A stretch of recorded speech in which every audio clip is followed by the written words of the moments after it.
Well, welcome and thank you for joining us today for this webinar. My name is Beatrice Dupuy and I am the director of Circle.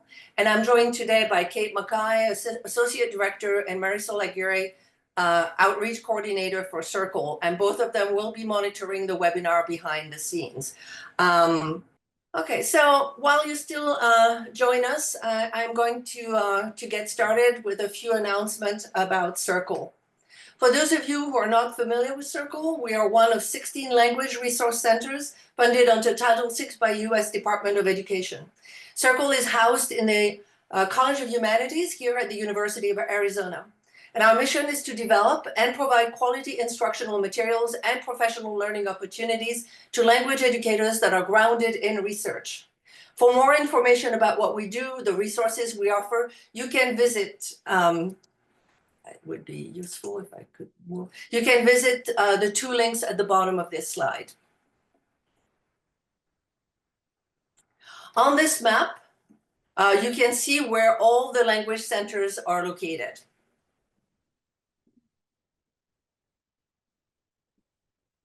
So next month, Circle is offering a free hybrid workshop on effective strategies and activities for interpersonal communication that will be led by Dr. Cecile Nedelec.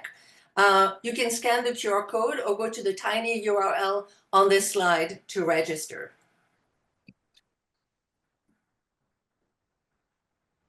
Circle is partnering with the Consortium of Middle East National Resource Centers to host a hybrid workshop on artificial intelligence and online tools in Middle East language pedagogy in April. The registration is open, so please scan the QR code or go to the tiny URL on this slide to register. It is an in-person only event. The recordings of our past webinars, including last year's, are all available on our YouTube channel. So today we start a new webinar series that focuses on language program development and administration. Registration is open for all of them. Please scan the QR code or again, go to the tiny URL on this slide to register for the upcoming ones.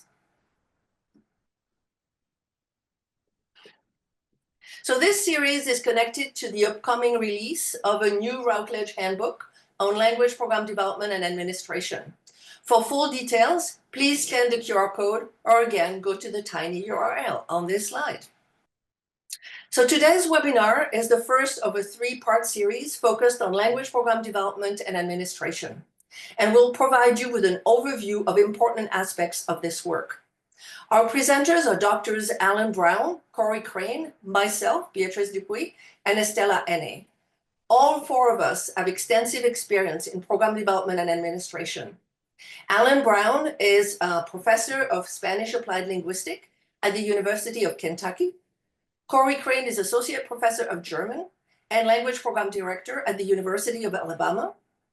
Beatrice Dupuy is Professor of French, Public Humanities, and Second Language Acquisition and Teaching at the University of Arizona and is a former Language Program Director.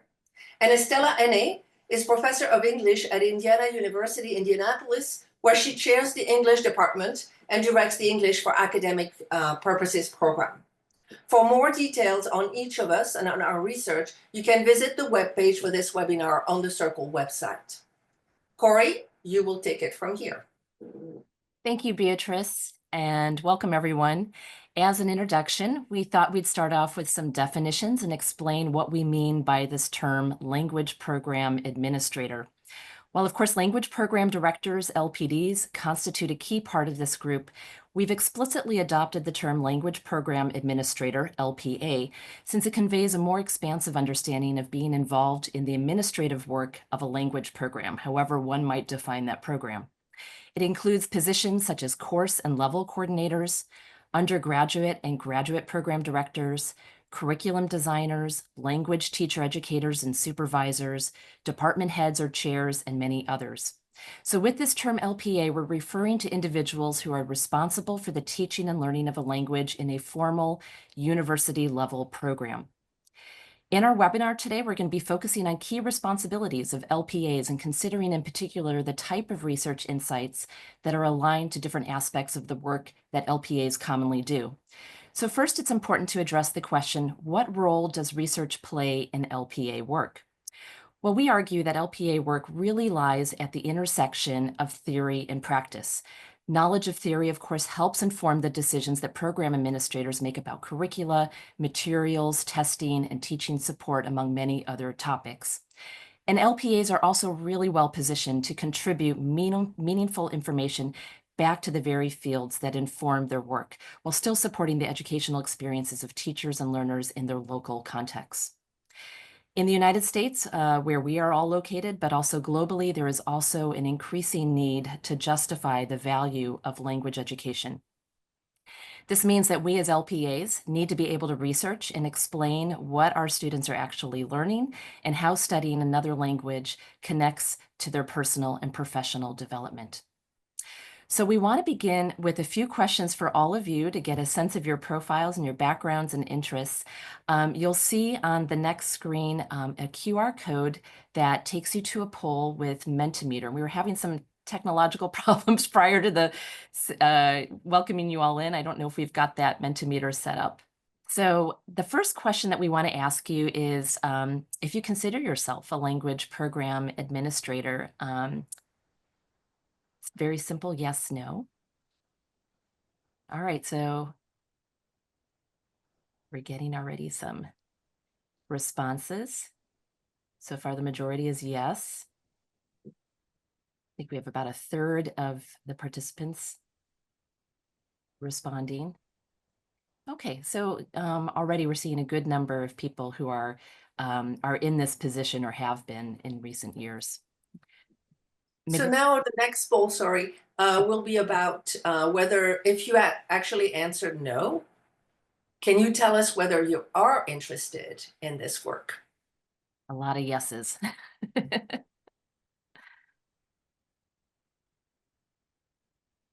some people are training to be LPAs. Great. All right, should we go on to the next one?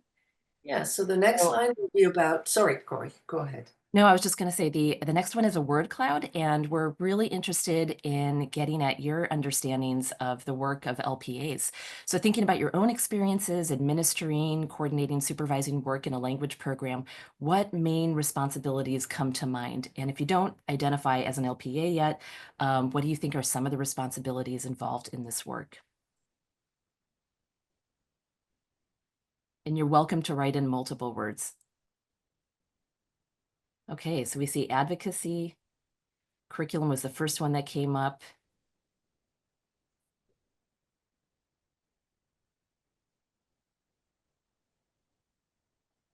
Mentoring, coordinating, teacher training, education abroad, personal relationships, advising.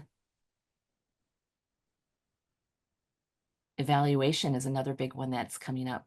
Training, recruitment, yes.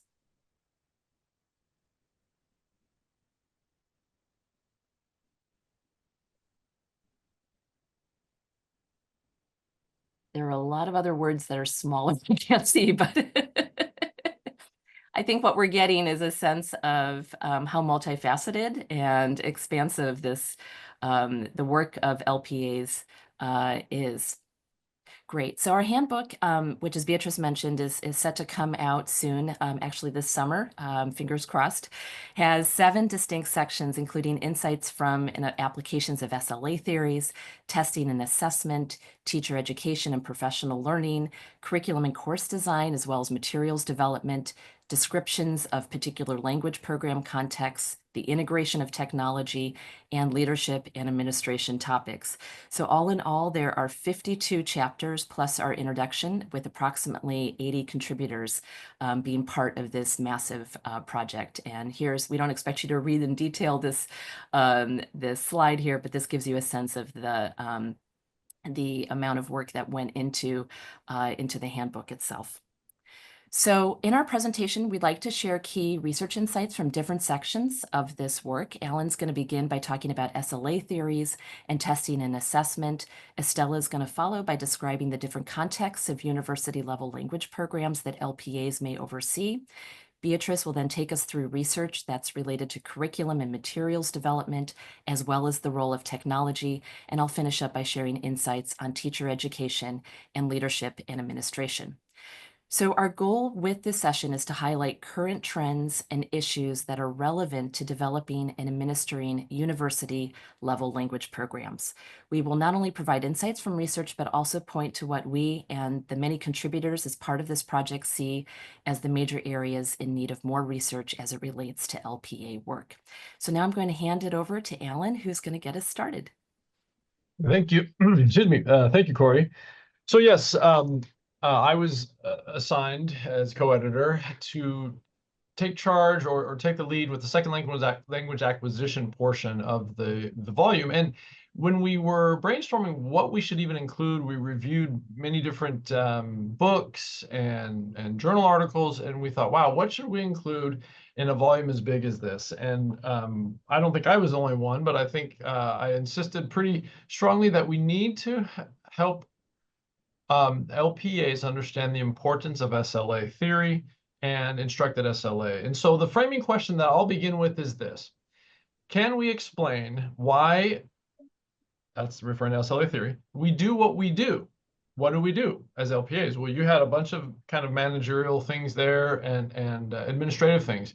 Pedagogy, the classroom pedagogy, the curriculum, what is it we teach and in what order, the materials that we use, the people we hire, and how we develop the instructors. And so I titled this slide Bedrock of LP Direction, Language Program Direction. I believe that we can't lose sight of SLA, second language acquisition research, and second language acquisition theory. We need to understand that going forward.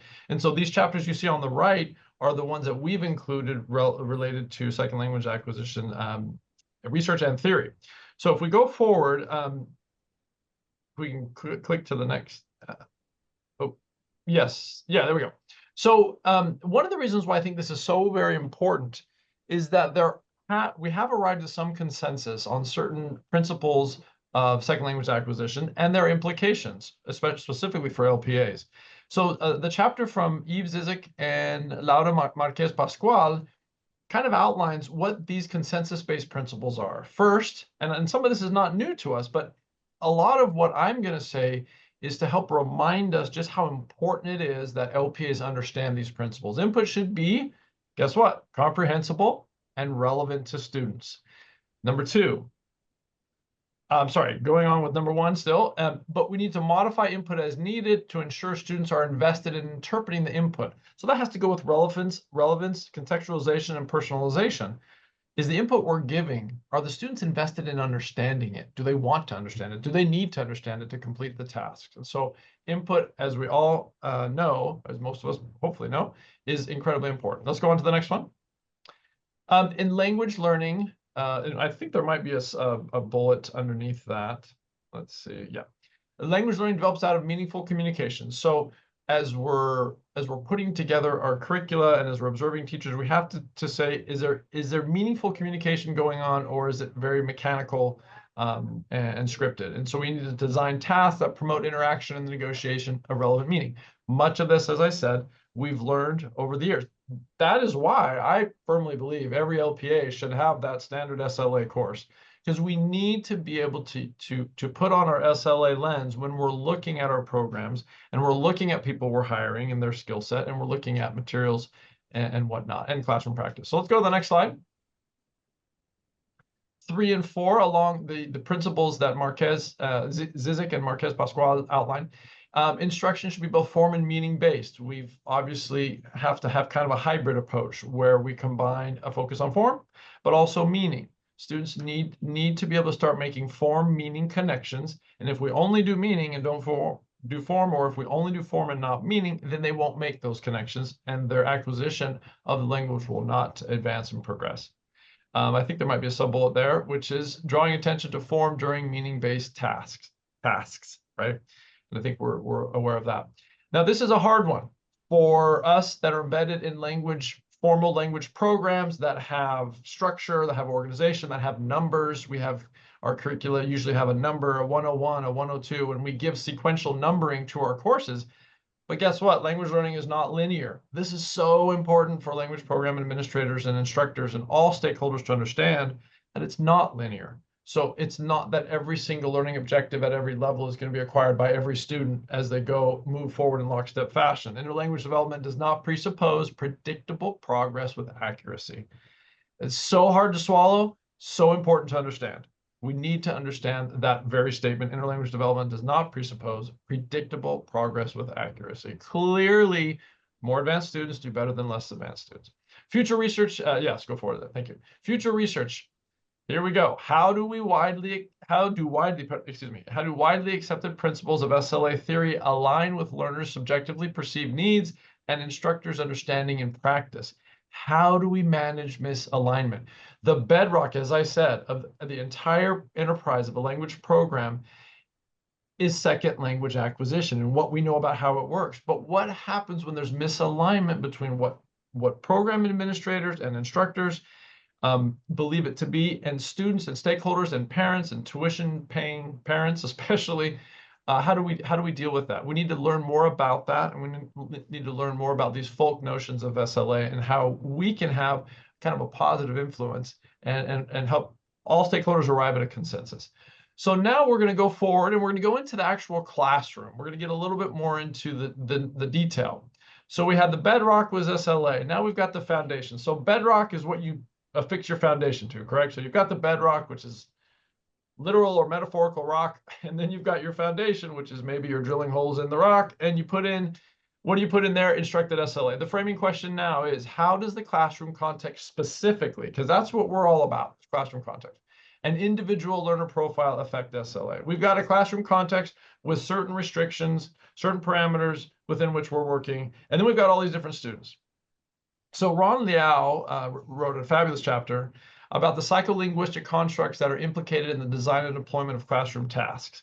These are so important for LPAs to understand. Explicit versus implicit learning, not only what it is, but when it's happening or when it's supposed to be happening in the classroom and what tasks lead to that. There's a list here that we'll go through quickly. You can go ahead and click. Oh, working memory. Do our tasks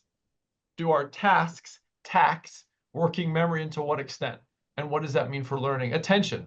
How are we calling students' attention to form and meaning and their own output and of course the input?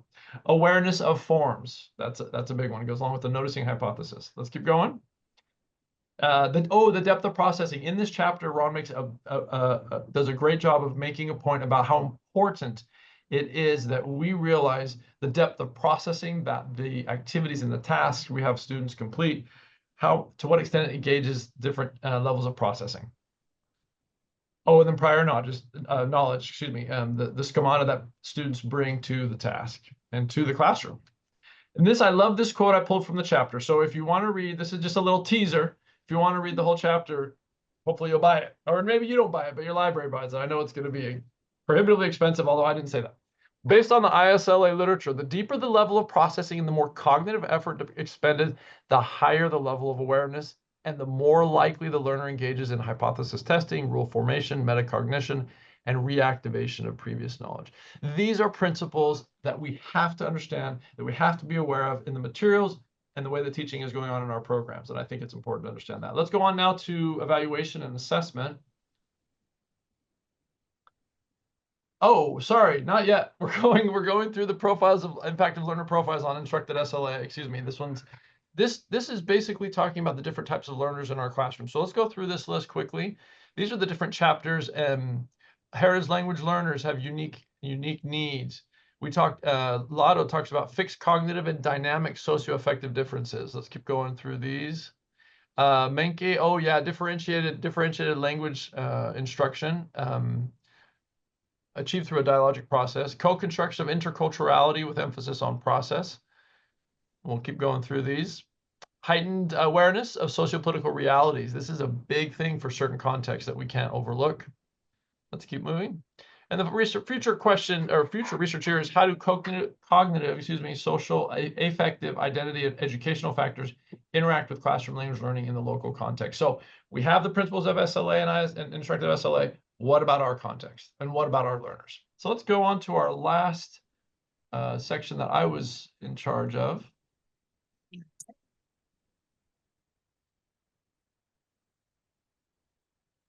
Okay, so I entitled this one "The Bottom Line," and I like that. I know some of us are kind of loath to talk about the bottom line and talk about business and talk about balance sheets, but that's the reality. What is the bottom line? Are we making a difference? And the framing question there is our program working? And how do we know? We assume that it's working because there's millions and millions of dollars being spent to pay all the instructional staff and tuition's being paid, but is it really working? So we have several chapters, wonderful chapters, that deal with program evaluation and assessment, and the effective use of program data for administration and evaluation is sometimes elusive. Sometimes we collect reams of data, we don't know what to do with it. Sometimes we don't collect data because we don't know where to start. And so a utilization-focused approach is what we need to, sorry, I'm looking at my time, I got a minute and a half. So anyway, we need to figure out what are the data we need, how can we get it, and then how are we going to use it? And is everyone on board with how we use it? Also, placement tests and standardized tests must balance program goals, resources, and student needs. Where do students start? Why do they start there? How do we make that determination? How are we using external instruments and standardized tests in our program? And is it defensible and justifiable? So assessment is a large issue for programs, not just at the classroom level. Okay, literacy, assessment literacy. In your program, wherever you're at, I saw Egypt's on here, Chicago, California, all over the place. Ask yourself, to what extent do your administrators in your program, and your administrators and your instructional staff, everyone that's involved, everyone that we have recently defined, that we just defined as LPA, to what extent do they have a working knowledge of language assessment principles to function effectively, independently, and autonomously in their respective roles and in their classroom? So that's a chapter we have on assessment literacy, so very important. Authentic assessment. Clearly, we have gotten past the 40s and 50s and 60s when it wasn't really authentic how language was assessed, but now students and stakeholders want to feel like they're being assessed in a way that's authentic. Let's keep going. Oh, and then traditional grading. We have a chapter on ungrading. You might be thinking that's another teaser. What does that mean? How do we do this without grading? Sometimes we get locked into certain paradigms and we don't understand that maybe there is some flexibility. Maybe there isn't, but maybe there is with how we actually grade student learning and how we interpret those grades. Keep going. So the future of research, this is the first instance you'll see AI. I know you're all wondering about AI. We all are curious about AI and what's it going to do. Are we going to be out of a job because of someone that goes by AI? How can technology, here's the question, how can technology, specifically AI, be used to judiciously and meaningfully assess L2 programs and student learning? So the question there is, we want to automate things more and more and more and more, but how do we do that judiciously and meaningfully so students are placed in the right place so that we get a valid, reliable sense of where they are where they're at with their language competence and proficiency? So these are some of the issues. I'm at 12 minutes and 35 seconds. I will now turn this over to a slide that says, let's pause for Q&A. So we do have one question in the Q&A. Claudia is asking, I wonder what the citation by Leo relates to the implicit nature of language and the fact that most language is learned implicitly while engaged in communicative events. Yeah, so the implicit reference that Leo makes, I edited this chapter, and I'll just be very brief. He's talking about learning mechanisms that are below the level of conscious awareness. So he's talking about implicit language learning, mechanisms of implicit language learning. And he's saying, basically what he argues is that in the classroom, there is some of that is going on, but we have such a limited amount of time and we have a limited number of affordances that can be made, can be brought to bear in the learning in the classroom, that we really have to focus on explicit language learning for the most part. It's a good question, but there are implicit processes that are constantly going on, absolutely. But as far as the type of instruction that we need to take, it takes a long time for implicit incidental learning to happen. And a lot of times we just don't have that time in a formal classroom. Thank you, Alan. Next, we're going to hear from Estela, who's going to be talking to us about context of language program. Thank you. Hi, everyone. Thank you all for being here. It's so wonderful to see people from literally everywhere in the world tuning in to see what we have to say. And I wanted to also say thank you to my wonderful collaborators, co-editors, as well as the authors who contributed beautiful chapters to this book. It's been a wonderful learning experience. I was in charge of covering part 5 of the book, which covers a number of contexts or types of language programs. And the framing question for this part of the presentation and the section is along the lines of what are some language, how are some language programs distinct? And what is universal across various types of language programs? So the chapters in this section include four to be more exact, 4 different types of English language programs, 3 types of foreign language programs, and 3 that focus on high impact practices. If you can go on to the next slide. So in other words, this section of the book covers, some classics, and some of them are discussed in this next slide, as well as some niche programs. So going back to classics, right? English for academic purposes programs and intensive English programs, I would consider, part of that group of, very frequently encountered or widely encountered English language programs. But then English as a medium of instruction programs are on the rise. And programs for adult English language learners with interrupted formal education, which go under the acronym of LESLA in the field of applied linguistics. Those are really niche, right? And they cater to very specific types of populations that have very specific types of needs. What these chapters emphasize is that English language programs have agency in the contexts in which they find themselves. These contexts tend to be higher education institutions, but not always. Sometimes, for example, intensive English programs and LESLA types of programs can be private, not part of a university, or somewhere in the community. In any case, one commonality in these chapters is that there is emphasis on taking an ecological view to what the role of an English language program is. We're getting away from the more colonialistic origins of English language programs and trying to think about a type of productive trading or give and take relationships with the environment in which the language programs are housed. And in other words, we're being challenged to think about what other than the English language do we have to offer? And one possible answer would be, well, professional development and training on intercultural communication and competence, for example.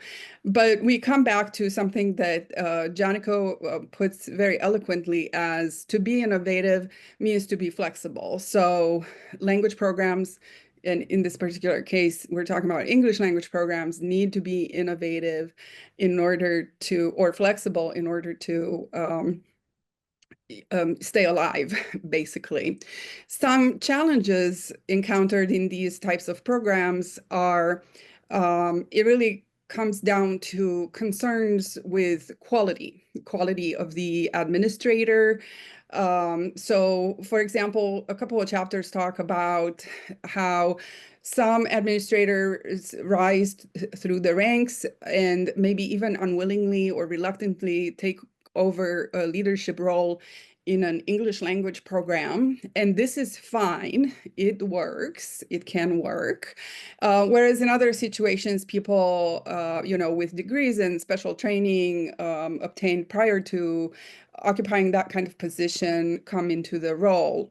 And, again, the message is not that one is better than the other. The message is that we have to continue focusing on this concern of ensuring quality of preparation and professional development for those who occupy language program administrator roles. In some programs, in all programs, really, there has to be continued attention to teacher professional development.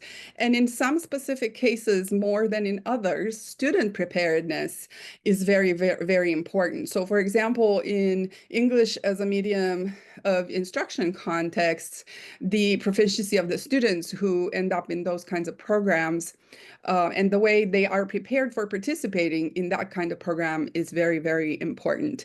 And a particular type of program that suffers from what Schoffelberger and Tolbert refer to as a historic paucity of literature is, in the case of adult English language programs for refugees, for adults with interrupted formal education. That part of our field is really just picking up momentum, and there is very little to go by as a language program administrator who might be in charge of that type of program, and this is a concern.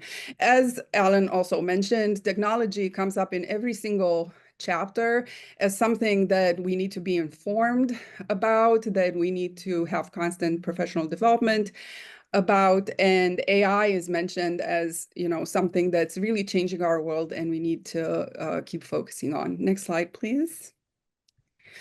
The next set of chapters focus on heritage language programs, Spanish language programs viewed globally, not only through the perspective of Spanish language programs in the US, less commonly taught languages, and indigenous language programs.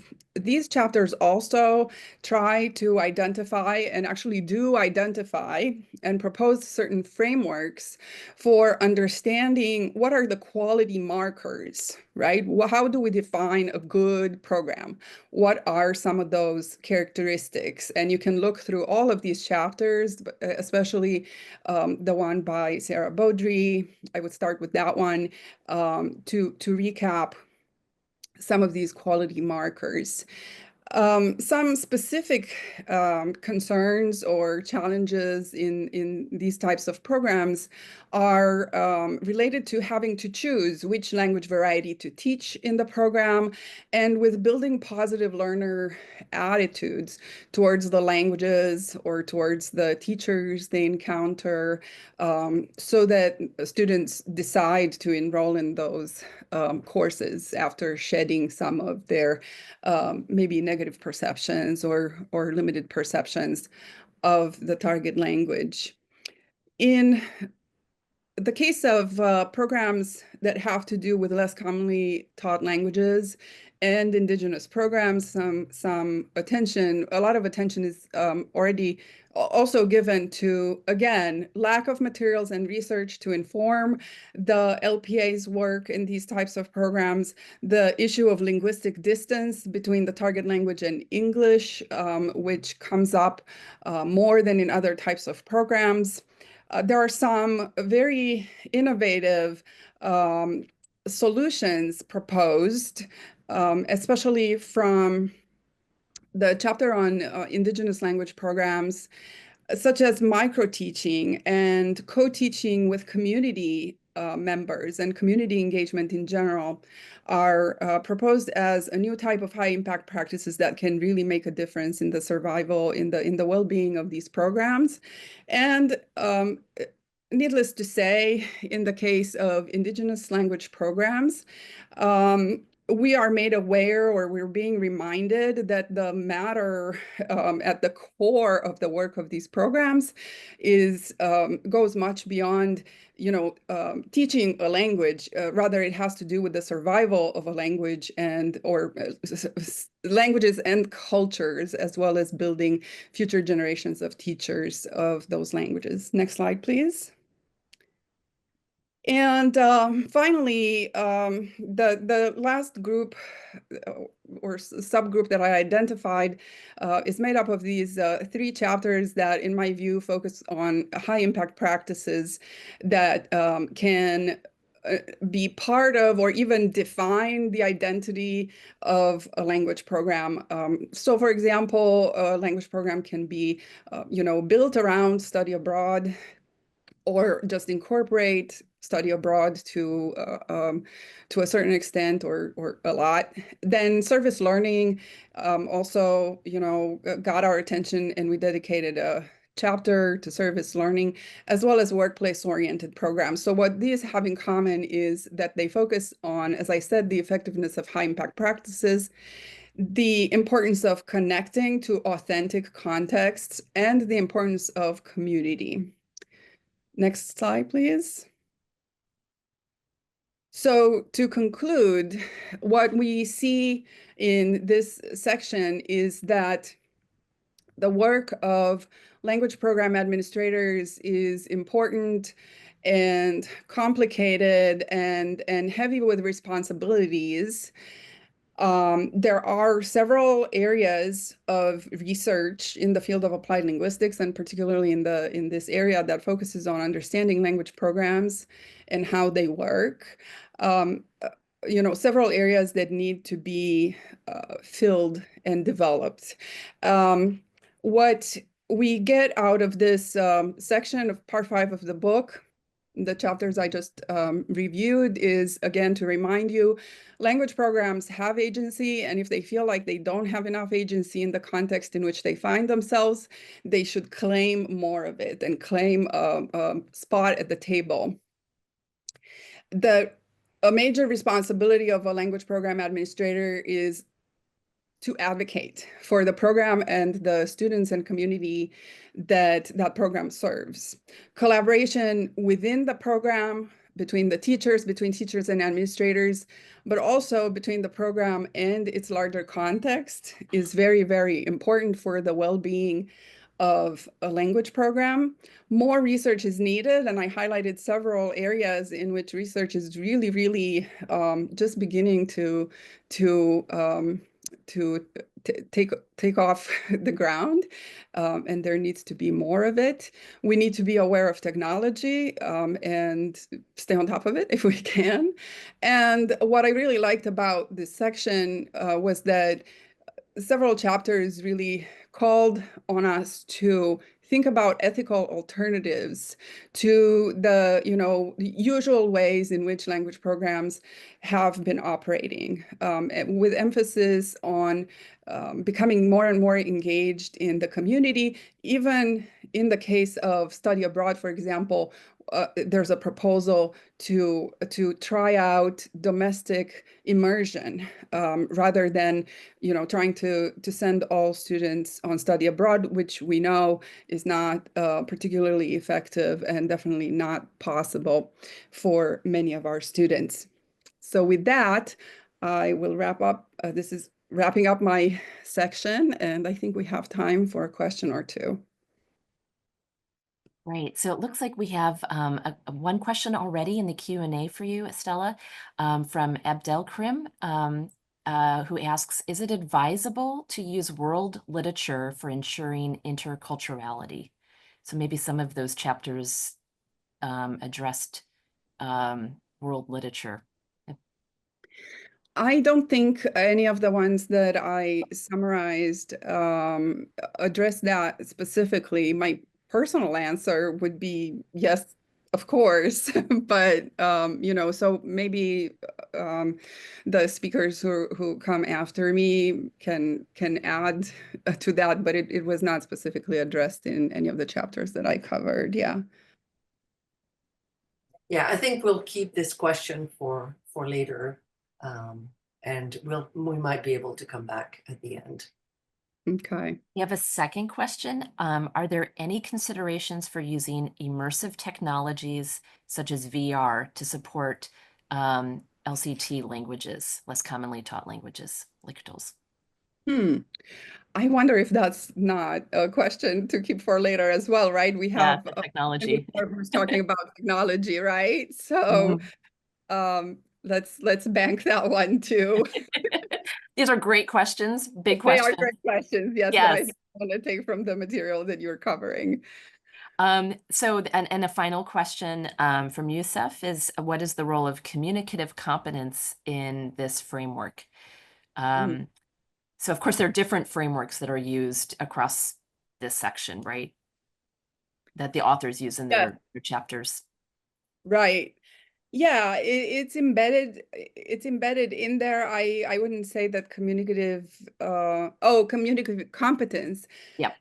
Right. Yeah. Communicative competence is addressed implicitly, right? In all these messages related to finding ways to immerse the learners into the community, to do even as I mentioned, domestic immersion and things like that. And definitely in the chapters about English language programs, that's presented as one of the new ways in which we can conceive of ourselves and present ourselves, as programs that overall in the university, do a lot in the area of globalization and internationalization, and can support the intercultural competence development of all students, not only of the international students who may come to the university, to get a degree or learn English. So that's definitely part of it. Great. Okay, so I think we're going to move on to the third section with Beatrice.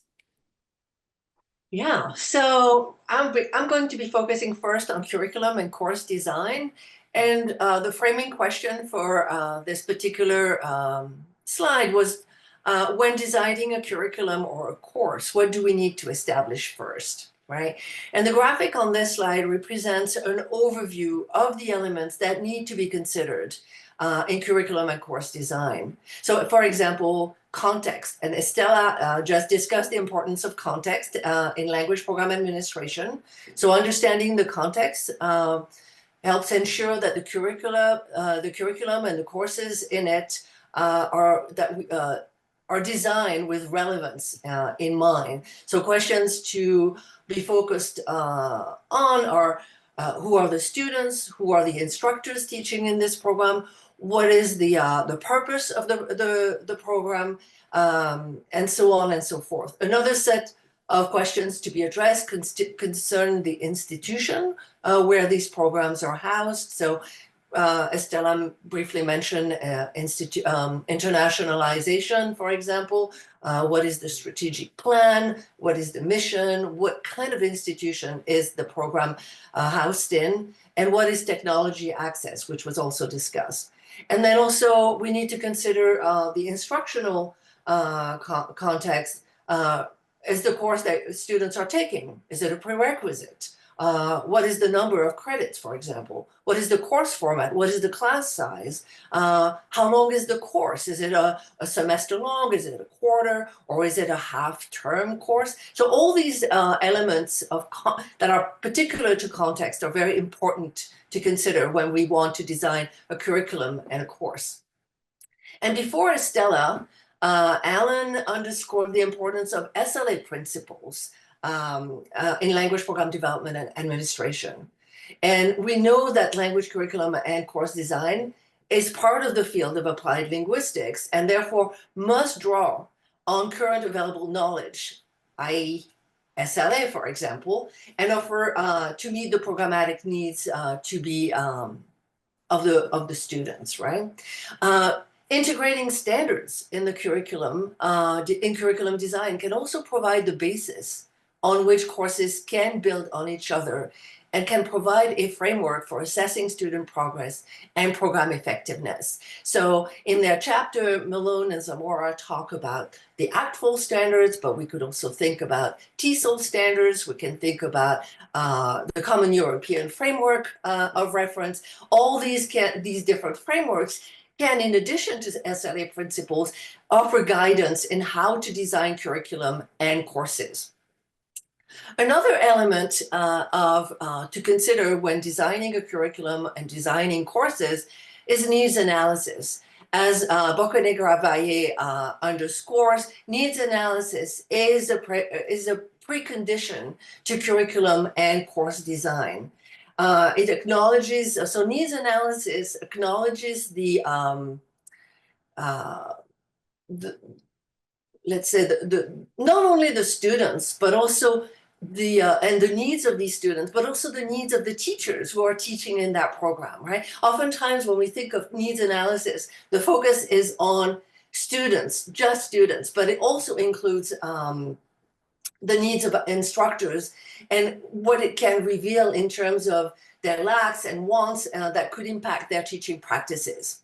Therefore, Bocanegra-Valle stresses that needs analysis is also an ongoing process, and that LPAs should be ready to notice emerging needs and proceeds accordingly. Maxim underscores that a curriculum is a design program of study, that it is the face of your program. It guides the instructors who teach in it, and it's the pathway for learners. And Maxim underscores several central features of a comprehensive curriculum, which include educational goals and student learning outcomes. It includes the content. That could mean the text, the genres that you're going to be focusing, and so on.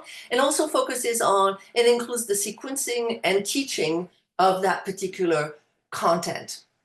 So now that we've talked about, we've gone from really broad in that graphic to starting to narrow to the middle with curriculum and courses. And now we're going to be focusing on what comes next.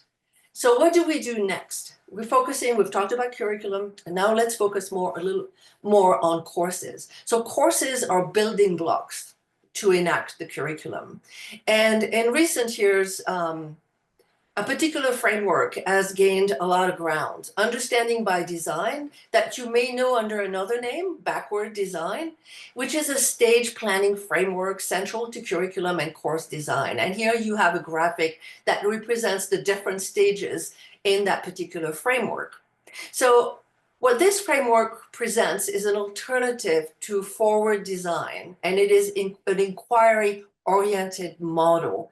Forward design is usually what a lot of us have experienced and at some point of our career have been using. It means that the topics, the themes and the topics come first. Then usually it's the selection of activities, then the selection of assessment, and then possibly learning outcomes reemerge in that process. But what you can see in with this particular graphic is that we start with the end in mind. So learning outcomes are first, and learning outcomes are going to determine the kinds of assessment that we will be putting in place in a course, and then we move to focusing on activities and learning materials that will allow students to meet the learning outcomes, and the assessment that would allow us to actually assess whether students have reached the learning outcome is through assessment and real-world scenarios of performance tasks, which Alan underscored in his section on assessment. So as we can see from this graphic, understanding by design is a path to content selection, tools, and learning experiences for students. So as you could see in the graphic, now that we have determined our learning goals, we've determined the assessment that would allow us to understand whether students have reached those. Next is the selection of materials and tools. So what do we need to consider when choosing instructional materials? Well, Versamodo focuses on commercial instructional materials and asks the question, should we adopt commercial instructional materials or not. So she underscored the pluses of these materials. They can provide great support for language program administrators, for the teaching instructors, for the teaching assistants, the instructors, and the students in the program. They also provide some sort of unified thematic focus for the program, and also they provide a digital-based delivery and easy integration with their learning management system. But she's also aware of the minuses presented by these materials. They often lack authenticity, and there's a coverage focus in them. They lack sometimes inclusivity in their content. And also accessibility is another issue. They can be very costly, and they may not be user-friendly for students with disability. She's also, in light of this, she said that we need to be aware of that and take action accordingly. We need to focus on are these materials aligned with our program, the goals of our program? Do they integrate digital technology? What is the content, and is there publisher support? But often she also recognizes that when implementing these materials, a lot of customization will need to take place. Dia's follow-up on this takes commercial materials and then moves away from that to actually expand what we understand as instructional materials.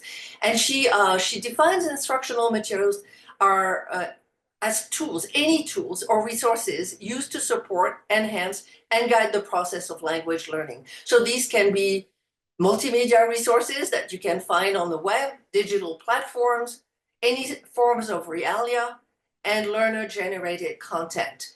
And what she sees is that she ends our chapter on focusing on open educational resources, which she says are key sites for language program directors and instructors to address pervasive systemic challenges to do with the minuses that Rosamondo highlighted, which are accessibility, inclusivity, and authenticity. So for future research in that particular section of the handbook, Bocanegra-Valle underscores the need to expand the range of data collection tools used, and also the need for more long-term studies on the application of the standards and the benefits they offer. Language development across the curriculum. How are learners progressing throughout your curriculum? The factors that may facilitate or inhibit consensus on curricular issues. Also the contribution made by the combined use of current frameworks on students' learning and their impact on retention and recruitment at this critical juncture in our field. And also, what is the impact of involving instructors in course design or redesign and on their professional learning and buy-in of increasingly complex models to support curricular and course updates? So we talked here about materials, the big areas that feed into curriculum and course design. We focused on materials. Next, I want to focus on technology.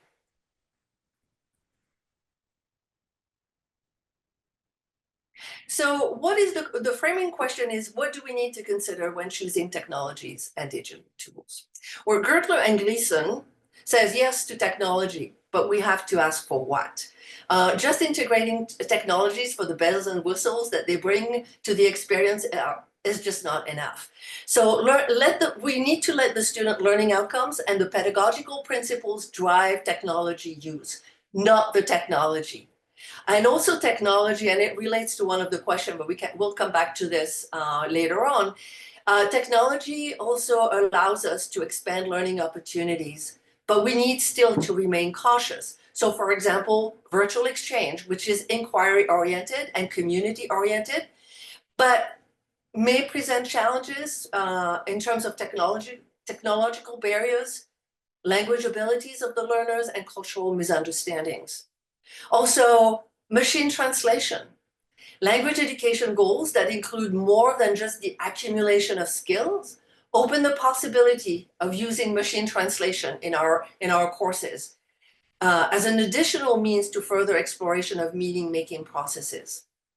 And also technology, we can bring augmented, virtual, mixed reality in our classes, as it has the potential to support language learning further and really engage students.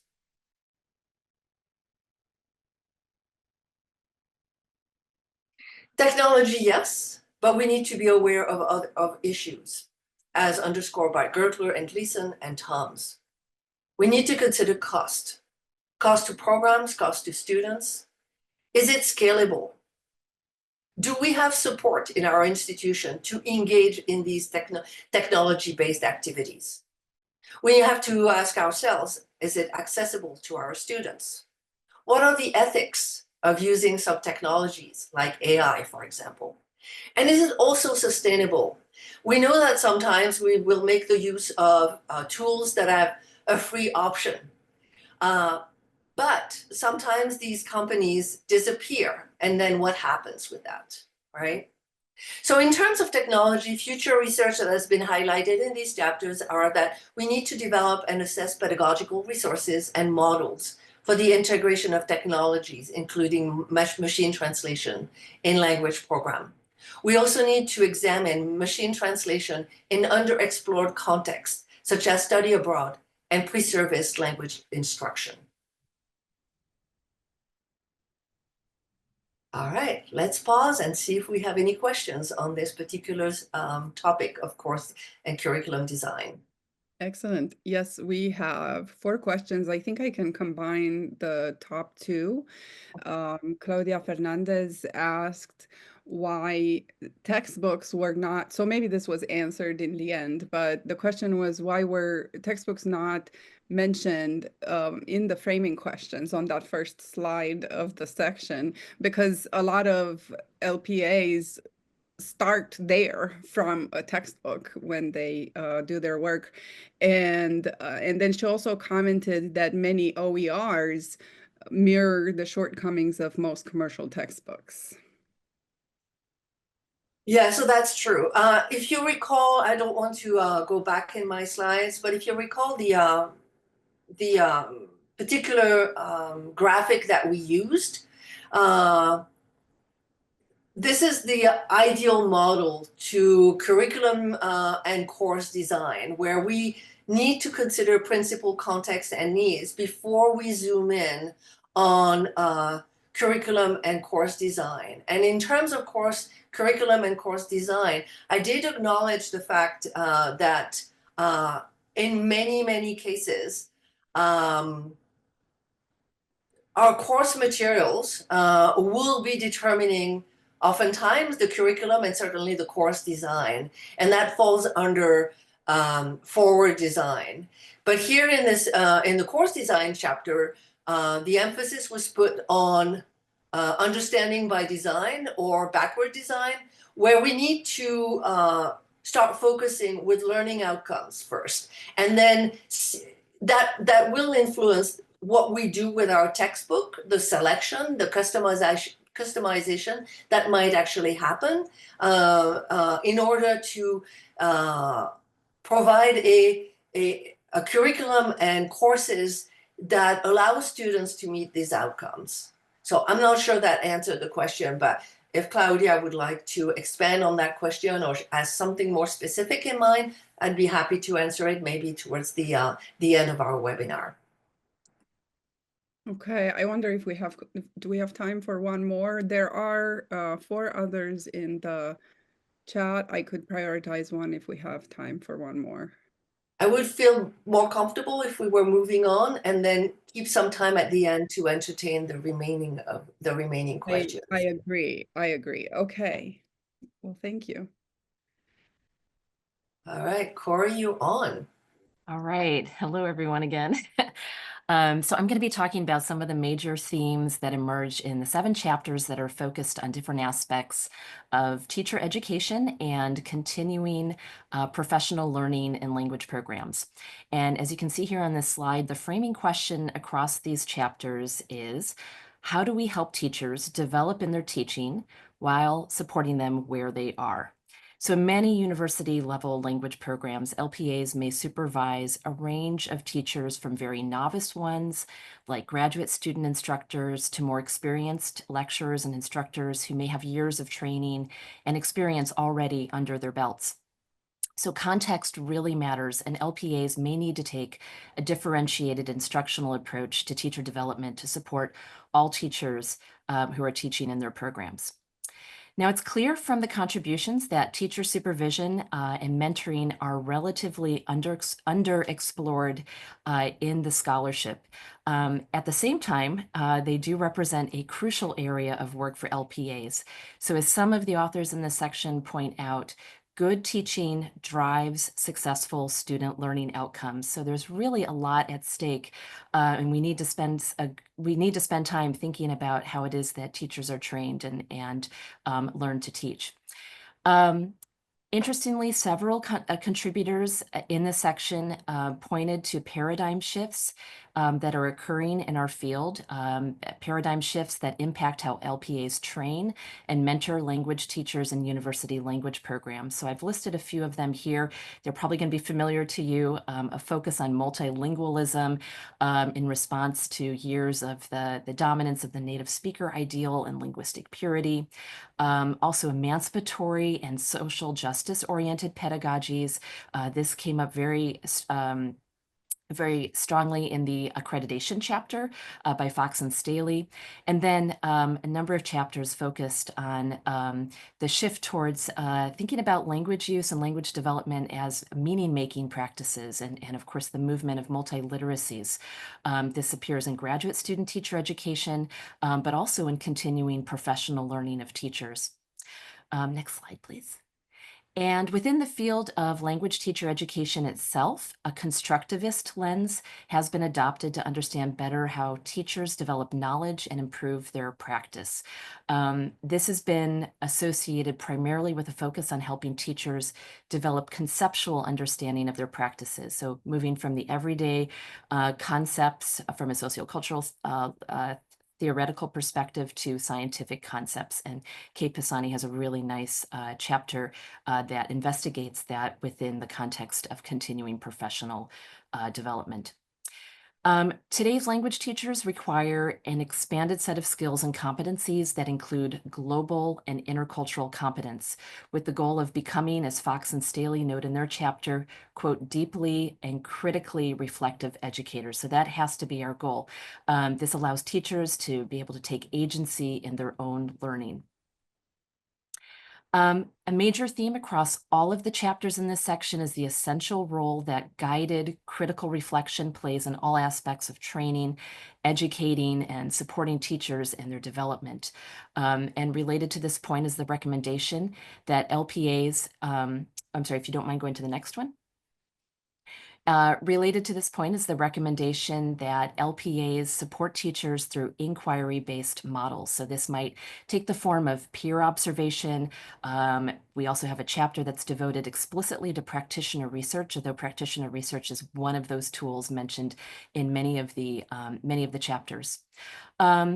There's related to this recommendation is also that LPAs need to offer teachers, especially novice instructors, regular opportunities to engage in experiential and practice-based learning activities. So this is, there's some attention to high leverage teaching practices, which has been really popular, for example, in secondary school teacher education context. We're seeing this also in university level teacher training programs as well. Perhaps not surprisingly, a common theme seen across this research on teacher education is to approach it as collaborative, community-based work that involves multiple mentors who can support teachers. Given the different experience and expertise levels of teachers in language programs, differentiated approaches to teacher education are needed. And thinking about future research, the contributors all see a need for more longitudinal and collaborative studies that reflect the themes that I've just outlined. So The final section of the handbook centers around topics pertaining to leadership and administration. So there are two framing questions that all of the chapters to various degrees engage with. The first is, what does leadership actually look like in LPA work? And the second is, how can LPAs approach leadership tasks? Well, just similar to the teacher education, but even more pronounced here, there is really minimal research on the administrative work of LPAs. This is due in part, I mean, there are many factors, but this is due in part to this work being largely invisible compared to other facets of faculty work. So some of the other sections that we've just heard about really represent disciplinary knowledge, program development, teacher education, SLA theories. But there's a lot of invisible work that we don't know about. And if you're interested in this topic, probably one of the best chapters to take a look at is the one on emotional labor that explicitly addresses this issue. Now, because of the general lack of research on this topic, several chapters appropriately borrow from different leadership, management, and organizational development fields. So, for example, my chapter with Chantel Warner adopts agility from organizational development. Transformational leadership is in Stacy Bourne's, and strategic planning in Estela Inés a chapter. How is leadership different from supervision? Well, Stacy Bournes notes that LPAs, quote, lead people but manage situations. I really like that quote. Serving as a backdrop to many of the contributions in this section is the acknowledgement that LPAs are very much involved in dynamic change. Sometimes that change involves crises, and that can happen on multiple levels, university, local, national, global, that can impact the programs that they oversee. So in dealing with expected or unexpected change and challenges, and to advocate for their programs, LPAs ultimately need good data. We heard this already earlier, I believe when Alan was talking about testing. So we need data about our programs, for example, through testing and assessment, but we also need data gathering in terms of collaborative sense making. That is, how are things actually working in a program? That's something that Chantel Warner and I discuss in our chapter on change management. A number of chapters, if you don't mind going to the next slide. Perfect. A number of chapters talk about the importance of adopting particular growth mindsets that position LPAs in agentive, proactive roles rather than in defensive ones. It's never a good idea to be in a defensive position.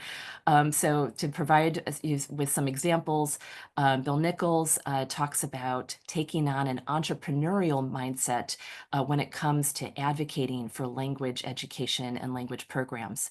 As I mentioned, Chantel Warner and I talk about adopting a sense-making mindset when it comes to change management. And Estela recommends that LPAs take on a strategic mindset in goal setting. So language program leadership work is highly relational, interpersonal work. That's one of the reasons why it's invisible. And it also defies a one-size-fits-all model. So kind of relating back to what Estela was talking about with these different types of programs, this is this one area where context really matters. Many of the contributors note that administrative work offers LPAs opportunities to examine our values as educators. And another common theme, if you don't mind going to the next slide, another common theme in these chapters was that leadership and problem solving happen most effectively through collaborating with others within and beyond one's program.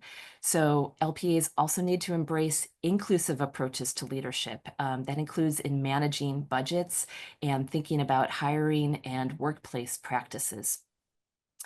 The leadership approaches suggested in many of the chapters also prioritize a focus on the professional and personal well-being of all individuals who are part of a language program, including the LPAs themselves. And we know that there are many of you in the audience, so maybe you're already thinking about where am I in all of this too? What about my well-being?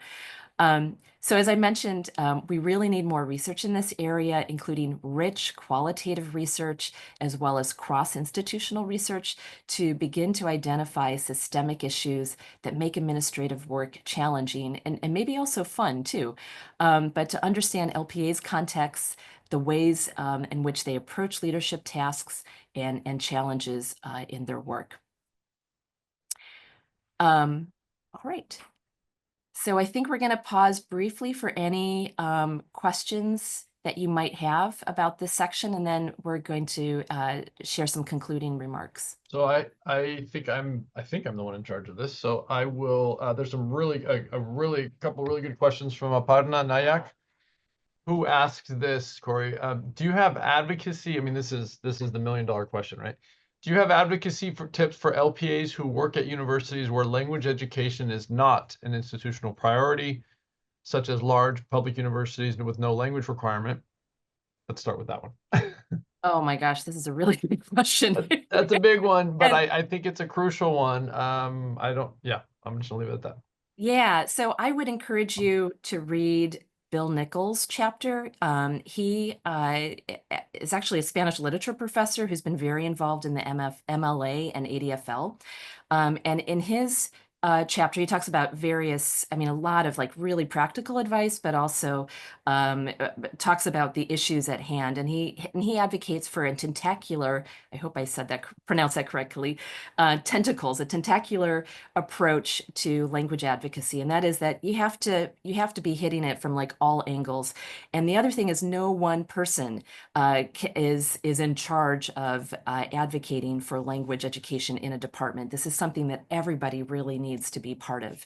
So we also had, if I can, this is not necessarily in the book, but just very recently at the MLA, there were, which I attended in New Orleans, there were a number of sessions talking about what do we do with the disappearing language requirement and how do we advocate for that. So I don't have a lot of like immediate practical advice there, but I think it's a lot of conversations with people, thinking about course development and how do we reach more students to make what we're doing as visible. I mean, a lot of it is visibility, as visible and as meaningful to students and teachers as possible. Yeah, thank you. There's a couple other ones. Do we have a couple minutes, Beatrice? There's a couple. We have 15 minutes. Well, not 15 because we have a conclusion slide, but I think we could probably spend 10 minutes. Okay, I really like a couple of these questions that I'm going to pose for Cori, but I think all of us, could maybe chime in. So I'm going to start with this one. This is from Youssef Tidicite.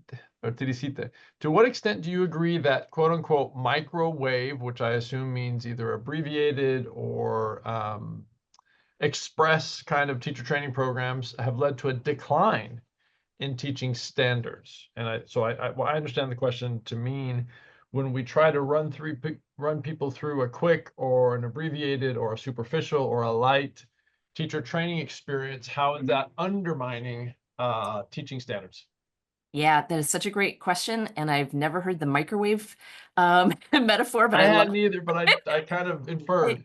Yeah, I think absolutely. And of course there has been a shift, and some of the contributors talk about this shift. Julia Goetze and Jean Schuler address this, that particularly when it comes to graduate student teacher education, we need to be thinking about this programmatically. We need to be thinking about this as not just one person who's in charge of it, and it can't be just a pre-semester 3-day teacher orientation that really looks like service. It needs to be thoughtfully constructed, and we need to be looking probably actually at language teacher education programs for ideas of how development happens. And it doesn't happen just like we have these conversations about curriculum design. It doesn't happen just in 2 years. It happens over a long period of time. I mean, all of us can attest to how long it's taken us to develop as language teachers. So we have, I think we've got some time. I first want to go to this, it's not a question, but a statement that I wholeheartedly agree with. It says, this is from Holly Nybert. It says, to future LPAs, it's impossible to be an expert in all of the facets presented here. focus on your strengths and keep a vision towards self-growth and continued learning, and that's all you can do, you can do it. So I just wanted to quickly chime in. I guess it's not a question for you, Cori, but it's just kind of an observation, reflection. That's exactly right. We are not saying that all 52 chapters can be mastered by all of us, but what we are saying is that among that, just what you said, is that we need to share the burden. We got to consider more than just one individual, an quote unquote traditional LPD, that they have to be the clearinghouse for all information and all the skills needed to administer a program. That's just not practical. And so that's why we led with this discussion of what LPA really means. An instructor who has a penchant for assessment and knows some psychometrics. Wow, great, let's pull from that. They're an LPA, right? They've been hooded or they've been knighted or whatever to be an LPA. I want to go to this question that I think is a really, really important one.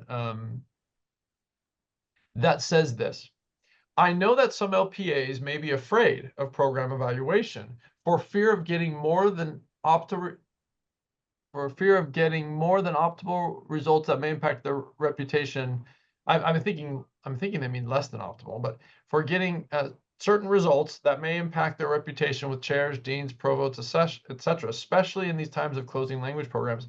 Could any of you shed some light on this issue? My understanding, if maybe Claudia can clarify, but my understanding is that you do the assessment, the program evaluation or assessment, and oops, it comes back bad, poorly, less than optimal. There it is, she clarified, less than optimal. It doesn't show that learning's happening. It doesn't show that your program is quote unquote functioning. What do you do? How do you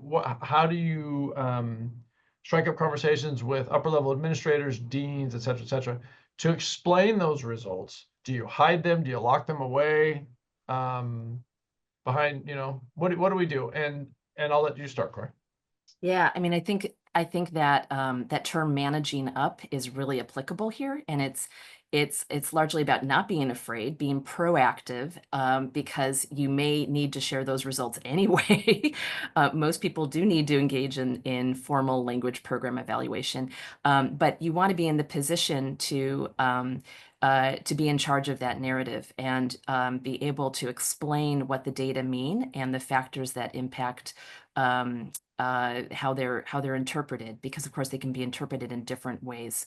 So that's mentioned in a few of the chapters. I can't think offhand which ones deal with that, but that's a decision-making area, which is not easy to deal with. Yeah, and I would just say, Claudia, to your point, yeah, we can't stack the numbers, right? Or we can't pad the numbers. We can't always be like, oh, every single student in our program at every level is jumping 2 sub-levels on the actual scale. We just can't do that, right? That is more problematic. But what I think we can do is talk about, it's like she was saying, is contextualize the results and help upper level administrators understand what are the sorts of things, what are the factors that are influencing our ability to reach those goals and even to collect the data. Are the data even good? Are we getting good data?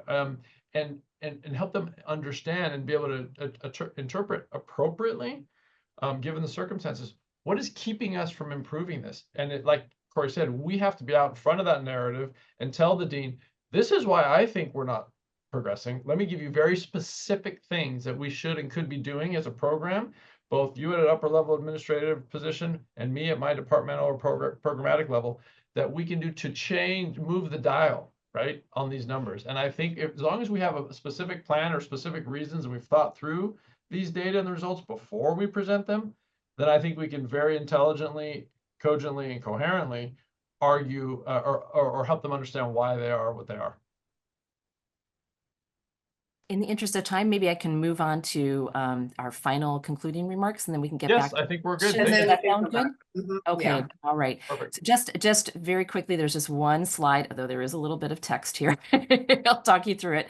So as we hope that we've made clear in this presentation, opportunities abound for LPAs to contribute to the field's understanding of learning and teaching in formal programs. And so we've identified a few things that kind of cohesively or synthesize the various issues that come up.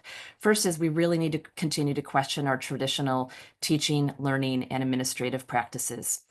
Second, it's very clear that research on integration of technology into different facets of university language programs will become increasingly more urgent, particularly with AI. Then we've been joking, the co-editors and we've been joking about how we need to, the next edition of this handbook will have a chapter, maybe a few more on AI.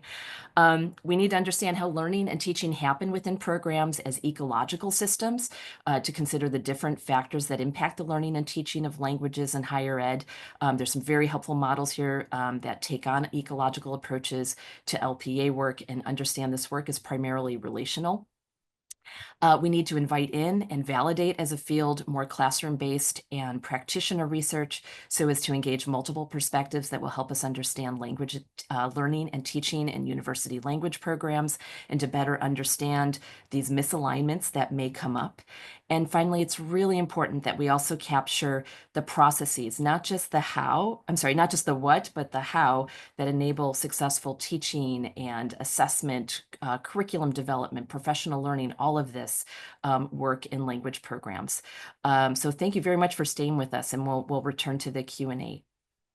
Yeah, we have we have about 7 minutes left to this. Maybe I can start looking at those and maybe directing the questions as we try to field as many as we can. So there was something about that I saw. So for example, maybe for you, Cori, what tips do you have for encouraging longtime faculty to change entrenched teaching approaches that don't align with research-based current best practices in SLA? Yeah, so Chantel Warner and I talk about organizational agility, and one of the key parts of that framework is trying to foster psychological safety. So developing, it all comes back to community and making sure that you have trust, you have transparency, people feel like they're being listened to. And so, you know, that you have to have that community first before you can engage in conversations about changing teaching practices, especially for people who have a lot of years of experience. And it can be very hard if their philosophy is not necessarily in line with the way that a program leadership might be moving.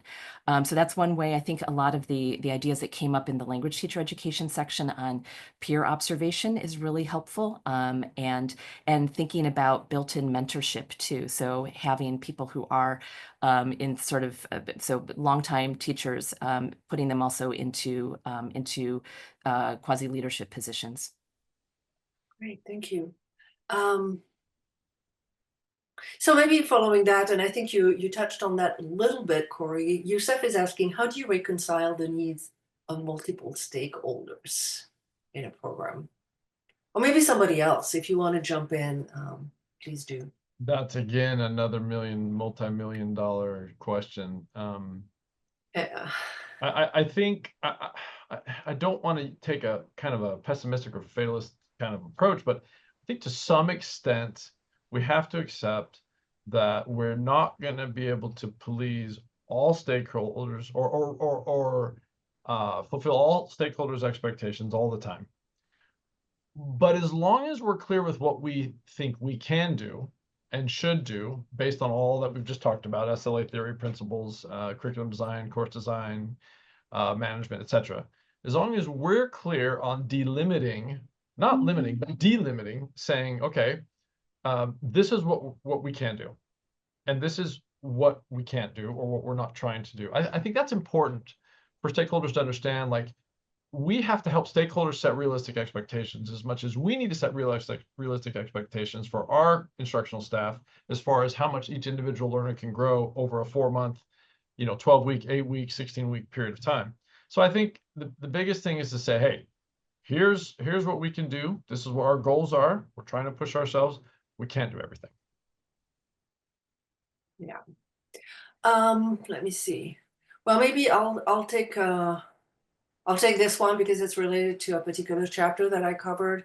Holly is asking, do authors mention instruments that might be available for carrying out needs assessment? whether for students or instructors. And yes, well, maybe actually, Estela, you could also, because Boca Negra Valle talks about this. She highlights, that more commonly than not, surveys and questionnaires are being used, and she actually highlights several. She has a table with studies, the type of tools that were used, and so on. She highlights the pluses and minuses of surveys and questionnaires, and actually she hands her chapter on thinking that needs analysis research would actually benefit from using ethnographically driven methods such as sustained observation of teacher-learner, administrator interactions. And also she's talking about textography. So she's not only focusing on more commonly used approaches to needs analysis, but also is proposing that we need to expand the range of tools and approaches that we're using for that. Yeah, and I would add that many chapters in the book offer all kinds of practical examples, from sample curricula that you can follow and all that, and very useful overviews, historical overviews and overviews of fundamental terminology. And many chapters also propose, new terminology or approaches to some old questions in the field. So I think there are a couple questions, and I think it's really great because I think it gives us idea if ever there is a second edition to this handbook. Someone is asking about what do you recommend when administrators do not speak the language of a course considering curriculum and course designs? And I think it happens very often, right? In less commonly taught languages where one person as an LPD, I'm thinking East Asian studies or maybe Russian and Slavic, where the person might be an instructor or faculty in Chinese, but also overseeing the program in Korean and Japanese and other languages. And that's not something actually that we have a chapter on, I believe, in our book. Someone is asking also about the role of AI in language program administration. We do touch on this in the introduction, but just to contextualize the birth of this handbook, we were actually thinking about it like in the late fall of 2022, when suddenly ChatGPT came in the picture. And we really didn't have time. Things were just emerging at the time, since research has exploded in this area. But at the time we were putting the chapters together, it just was not, the research was just not available. People were just starting to think about it. But we did address aspects of that in the introduction. I think we're actually out of time. I think we're at 1:30. We are at 11, yeah, we're at 1:30 for Oh, sorry, you, 11:30, 1:30 in here. Eastern, sorry. But we are at the bottom of the hour and the end of our webinar. I think all of us want to thank you for attending and for the wonderful questions. And I'm going to move to this slide here with our name and email. And if there are any burning questions that you ask in the Q&A, but we did not have time to answer, please feel free to email all of us, one of us in particular, because this is the section that or the topics that we entertain. But please do so. We'll be happy to answer any question that you may still have.